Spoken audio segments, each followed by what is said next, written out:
నియోజకవర్గంలో 44వ డివిజన్లో నేను వైఎస్ఆర్సీపీ కార్పొరేటర్ మైలవరపు రత్నకుమారి అండి. నా భర్త ఈరోజు వైఎస్ఆర్సీపీ జెండాని పగలగొడుతున్నారు, అలాగే మనం పనులు చేసుకున్నటువంటి శిలాపాలకను కూడా పగలగొడుతున్నారని చెప్పడంతో ఆయన ఒక్కడే ఈరోజు 4:30 టైంలో ఫోన్ వస్తే ఆయన ఇక్కడికి వచ్చారు, ప్రశ్నించారు. ఎందుకు పగలగొడుతున్నారని ప్రశ్నించినందుకు ఈ రోజు ఒక పథకం ప్రకారమే ఆయన మీద దాడి చేయడం జరిగింది. అది చూడండి ఎంతవరకు గాయాలైనది, తల మీద అయింది, మెడ మీద కొట్టారు, కావాలని ఒక్కడిని చేసి ఈ కూటమి వాళ్ళంతా కలిసి ఆయన మీద దాడి చేశారు. ఈ రోజు ఆయనకి ఏదైనా జరిగితే నేను మాత్రం ఇక్కడే కూర్చొని ధర్నా చేస్తాను.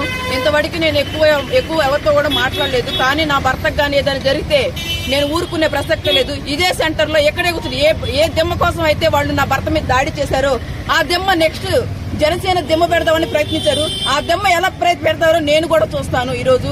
అంతేగాని ప్రశ్నిస్తే చంపేస్తారా మనుషుల్ని? మేము చేసిన తప్పేంటి? వైఎస్ఆర్సీపీ జెండా పట్టుకోవడమేనా? వైఎస్ఆర్సీపీ జెండా పట్టుకున్నంత మాత్రాన్ని మనుషులు చంపేస్తారా? అది ప్రభుత్వం వచ్చి ఎన్నాళ్ళైంది? 1 సంవత్సరం అయిపోయిందా? 6 నెలలు అయిందా? ఎంతకాలం అయిందండి ప్రభుత్వం వచ్చి? 1 నెల అయింది. నెలలో ఎన్ని ప్రాంతాల్లో ఎంతమంది దాడులకు గురవుతున్నారు? వాళ్ళు రక్తం కళ్ళను చూస్తే గానీ వాళ్ళకి మనశ్శాంతి కలగట్లేదు.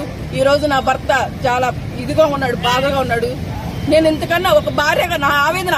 ఎందుకంటే మీ ఇంట్లో ఆడవాళ్ళు ఉంటారు, మీ ఇంట్లో ఆడవాళ్ళ మీద ఇలాంటి దాడులు జరిగితే మీకు ఎలా ఉంటుందో ఆలోచించండి. ఒక భార్యగా, ఒక ఆడదానిగా, ఒక ఆడదాని కన్నీరు ఎంతకైనా మీకు దిగదారుస్తుంది. అదోడు గుర్తుంచుకోండి.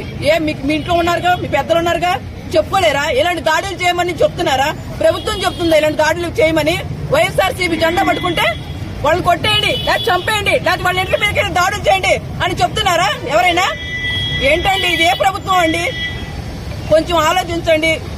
అధిష్టానాన్ని కూడా మేల్కోనండి, దాడులు ఆపమనండి. చెప్తారు మళ్ళీ మేము దాడులు చేయమంటలేదని చెప్తున్నారు. ఎక్కడ అవుతున్నాయి దాడులు? చూడండి వాళ్ళు నా భర్త ఎలా ఉన్నాడు. ఇది ఒక భార్యగా, ఒక ఆడదానిగా ఆవేదన అండి.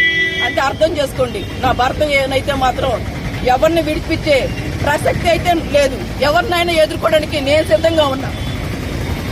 పోలీసుకి ఇంటిమేషన్ ఇచ్చామండి, కేసు పెట్టామండి.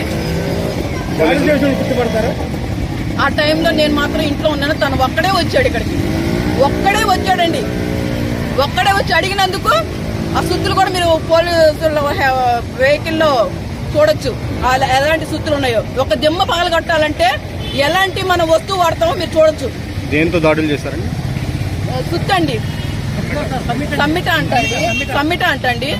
4:30 ప్రాంతాల్లో ఎవరుంటారండి? ఎవరికి వాళ్ళు పడుకుంటారు. 4:30 టైం అంటే కావాలని పథకం ప్రకారం చేసినట్లు లెక్క. ఇది మీ ఇంట్లో మనుషులకు కొడితే ఎలా ఉంటది?